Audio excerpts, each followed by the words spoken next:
C'est un jeu de données issu du Phantom 4 RTK, donc avec une correction issue d'un fournisseur de correction, Orphéon en l'occurrence. Euh, on a ici un vol, ce qu'ils appellent dans l'application en 3D photogrammétrie, donc avec des obliques à 60 degrés croisés. L'idée étant d'avoir de la data sur les façades pour pouvoir une reconstitution des bâtiments. Mon projet, c'est de modéliser cette zone avec le parking et le bâtiment. On voit qu'il y a un certain nombre de points que j'ai levés ici avec un GPS MLead Reach RS+, donc un GPS temps réel, mais seulement L1.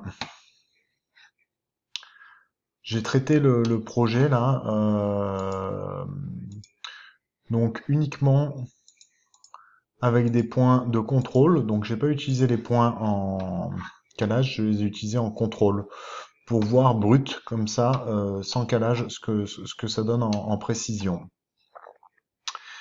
Il est important de bien paramétrer ces coordonnées entrée photo. Donc ici le Phantom 4 en WGS 84 et en hauteur à l'ellipsoïde, donc 0.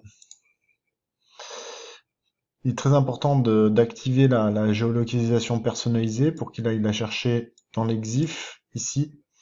Ça influe beaucoup sur le résultat. J'ai réoptimisé moi les paramètres internes de la caméra avec euh, le fichier de calibration fourni par DJI dans les métadonnées des photos. Donc je suis allé les rechercher pour vraiment avoir les paramètres propres à la caméra de mon drone, même si Pixel propose des valeurs qui sont très correctes. Il est aussi important de bien paramétrer ses entrées cibles. Donc là, effectivement, mes points de contrôle, qui sont bien en point de contrôle, et aussi dans le bon format de coordonnées de projection X, Y et Z. Et après, de venir replacer les photos et de bien réoptimiser et correspondre après avoir recalé les points. Dans l'étape 1, on va suivre aussi au niveau de la calibration, comme on est sur un drone GPS temps réel, on va bien préciser que notre géolocalisation et orientation de caméra sont exacts. Donc après calcul, on arrive à un résultat. Donc le rapport de qualité est plutôt très bon puisqu'on a qu'une image qui n'a pas été calée. Il faut savoir que j'avais un peu de végétation là ici, que c'est cette photo-là, donc ça doit certainement être lié à ça.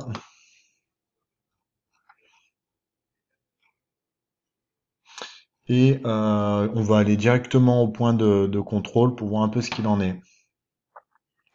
On a globalement une erreur moyenne quadratique qui est très bonne, de 3 cm environ en X, Y et Z. Donc c'est plutôt très bon pour un vol, je précise, qui a été effectué à 50 mètres de hauteur. Je dois avoir un ou deux points qui doivent plomber un peu ça, puisque j'avais des prises de points qui étaient sous la canopée, donc qui doivent pas être très très bons. On voit ici presque 10 cm,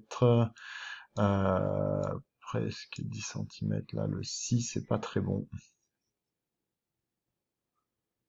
Le calcul est fini sur... on va donc afficher le nuage de points denses pour voir un petit peu la densité et la qualité qu'on a, mais bon, on pressent qu'avec le nuage de points épars, on va avoir quelque chose de complet, en tout du moins.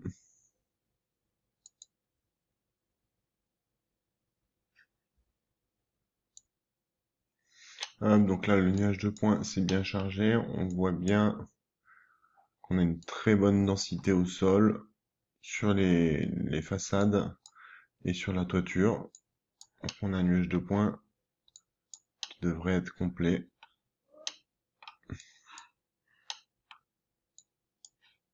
Je vais afficher les maillages. Hop. Et donc effectivement, avec le maillage, on retrouve bien les façades, la toiture,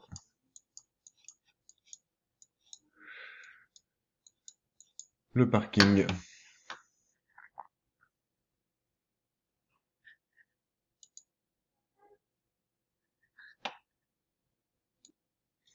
Et donc notre autophoto, hop, bon, qui reste là, on peut pas se redimensionner, mais qu'on sent très qualitative. On a normalement une résolution de 2 centimètres et quelques pixels.